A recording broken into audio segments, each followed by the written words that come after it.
جحیفہ کہتے ہیں کہ میں نے حضرت علی رضی اللہ عنہ سے پوچھا کہ کیا تمہارے پاس کوئی اور بھی کتاب ہے؟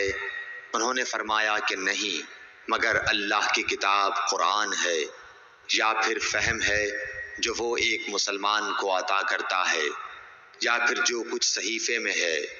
میں نے پوچھا اس صحیفے میں کیا ہے؟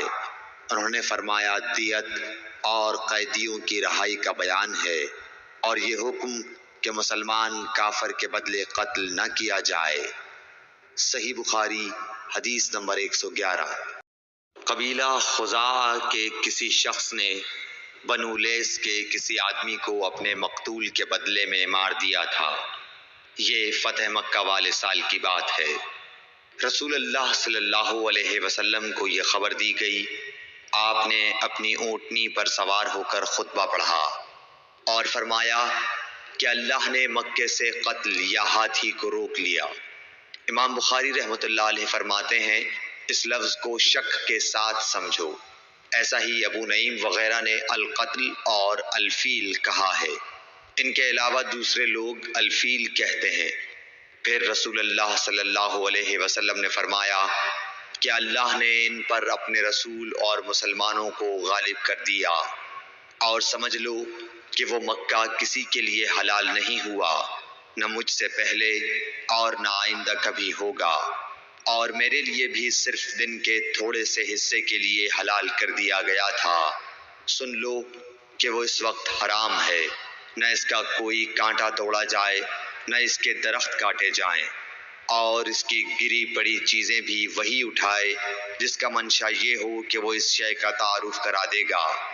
تو اگر کوئی شخص مارا جائے تو اس کے عزیزوں کو اختیار ہے دو باتوں کا، یا دیت لیں یا بدلہ۔ اتنے میں ایک یمنی آدمی ابو شاہ نامی آیا اور کہنے لگا یہ مسائل میرے لیے لکھوا دیجئے۔ تب آپ نے فرمایا کہ ابو فلاں کے لیے یہ مسائل لکھ دو۔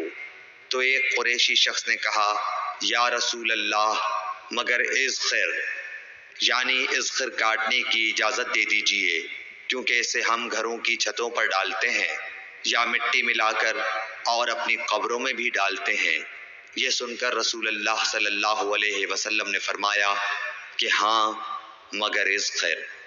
صحیح بخاری حدیث نمبر 112۔ وہب بن منبح کے بھائی کہتے ہیں کہ میں نے حضرت ابو ہریرہ رضی اللہ تعالی عنہ کو کہتے ہوئے سنا کہ رسول اللہ صلی اللہ علیہ وسلم کے صحابہ میں عبداللہ بن عمر رضی اللہ عنہ کے علاوہ مجھ سے زیادہ کوئی حدیث بیان کرنے والا نہیں تھا، مگر وہ لکھ لیا کرتے تھے اور میں لکھتا نہیں تھا۔ صحیح بخاری حدیث نمبر 113۔